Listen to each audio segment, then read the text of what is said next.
I've done talked about something, finding fellas, your gift, and I've shared that most this of with you a have lot of never people. done. Your gift can be anything. You can't look at it as simply running, jumping, singing, and dancing. But I tell you one thing, your gift is the thing that you do the absolute best with the least amount of effort. For me, it was comedy. So once you identify it, then that's the beginning of it. But there's a lot of work to do even after you identify your gift. You know, you can believe you're something all you want, but if you don't work towards it, you're just sitting there, it's gonna be empty. We need to make a tale of tape of ourselves. You gotta have an honest assessment of who you are. You gotta determine your strengths and weaknesses. You can't give your best if you don't know what your best is. You also need some outside perspective. If you listen to people that's close to you, that have your best interests outside, you can use these outside observers to gain knowledge to assess yourself. One morning at breakfast, shortly after I met him, he said, "Jim, let me see your current list of goals and let's go over them and talk about them." He said, "Maybe that's the best way I can help you get a better direction started." And I said, "I don't have a list." He said, "Well, is it out in the car or home somewhere?"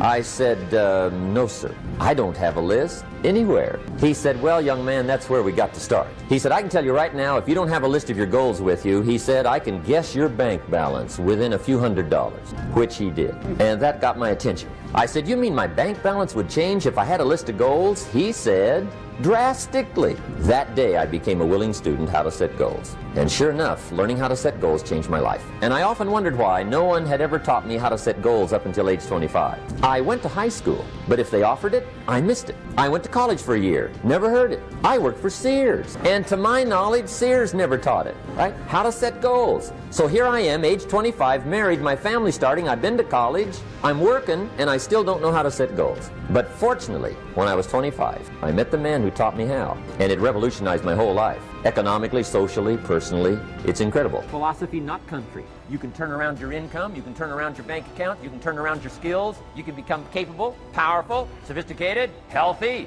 influential, all the other equities that you could possibly want out of your life, using the only stuff there is and not trying to change any of this stuff. Appreciate all of this stuff with all of its ups and downs, with all of its mystery of why it works and sometimes it doesn't work. Don't challenge this. You don't have to ask for another planet. You don't have to ask for another country. Just ask for another book.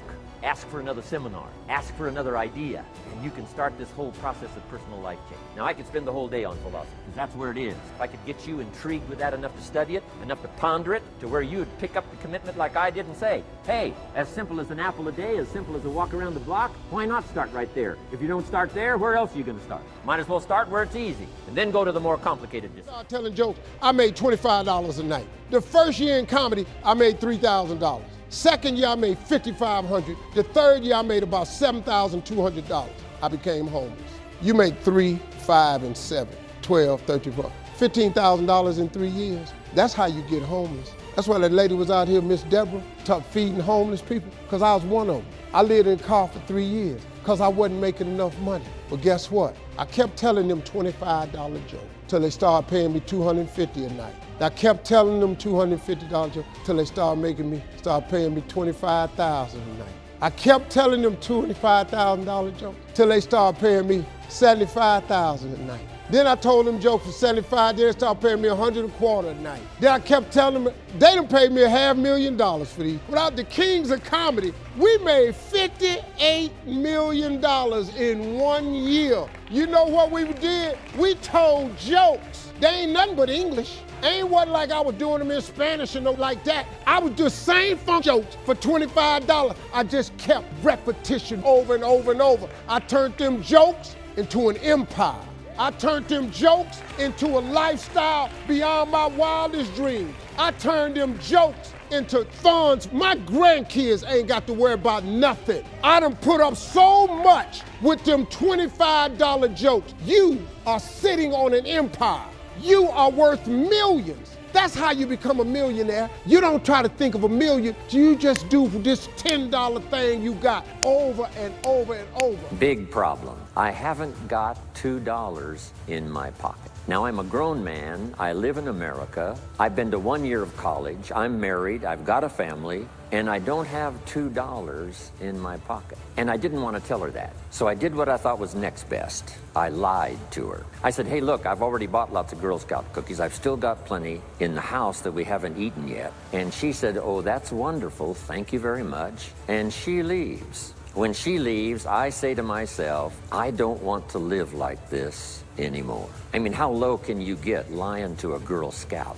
That's about as low as you can go. But I promised myself that day I was going to start my search of finding opportunity, finding somebody who could teach me and coach me on doing much better for myself and for my family and for my future. And shortly after that, I met a most extraordinary man, very wealthy, but a friend of mine said, you gotta meet this man. He's rich, but he's easy to talk to. He's got a unique philosophy of business and life. And the more he told me about this man, the more I said, I've got to meet this guy. And shortly after that, I had a chance to meet him. Sure enough, when I met him, I was impressed. Obviously, he was rich, but he was friendly and easy to talk to. And I said to myself, if I could just get around someone like him, and if he would coach me, I would be willing to learn anything. I'd love to be like him. Well, my good fortune was he invited me to join his company, and over the next 5 years, my dream came true. He coached me and taught me how to turn my life from pennies to fortune. And he's not alive anymore, but I'd like to pay tribute to him one more time, Mr. Earl Schoaf, for the dramatic impact he had on my life, especially during that 5-year period. And so my whole life turned around.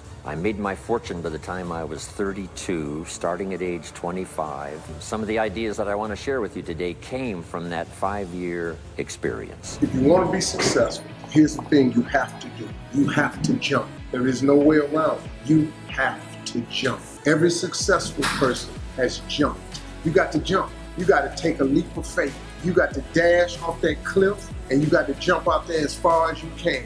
Now, a lot of times you stand on the cliff of life and you see other people soaring by, gliding down like a bird flying through the air. You know, they going over to the south of France. You see them on a boat somewhere. You see their family vacationing here, their family vacationing there. You see them dressing like this. You see them in New York, then you see them in London. They flying by. You know why? It's because their parachute open. But the only way to get your parachute to open so you can soar, you got to jump. Now here's the problem, my friends. When you jump, I can assure you one thing. You listening? I promise you this. Your parachute will not open right away. No, that's the fear part. I promise you your parachute will not open right away. You're going to hit them sides of them rocks. You're going to tear your back out on them cliffs. You're going to cut yourself. You're going to get wounded. You're going to get some tears and stuff like that. But eventually, the parachute will open and you'll be soaring. But here's the other caveat. Let me teach you this right here. If you do not jump, I promise you one thing. Your parachute will never open. So you're safe, but you'll never soar. You got to jump. Thank you all so much for watching this video. If you haven't already, please go ahead and like the video. Subscribe to the channel if you're new, and let us know what you thought down in the comment section below.